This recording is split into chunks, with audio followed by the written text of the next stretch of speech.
দর্শক, আপনারা দেখছেন যে ব্যাপারীপাড়া থেকে বাস স্ট্যান্ড পর্যন্ত রাজোর বাজারের যে হাইওয়ে রোড, সেই হাইওয়ে রোডের পাশের যে খাল, সেই খাল খননের কাজ চলছে।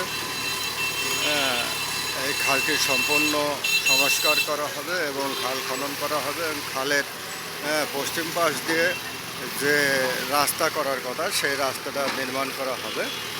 এখন এই খালটাকে সংস্কার করা হচ্ছে যে খাল দিয়ে পানি যাতে নিষ্কাশন করা হয় সে বিষয়ে আজকের এই খাল খনন অভিযান শুরু হয়েছে এবং এখানে খাল খনন চলছে। আপনারা দেখছেন এখন আমরা আছি রাজোর ইউনিয়নের সাবেক চেয়ারম্যান আবু বক্কর লেলিনের বাড়ির সামনে।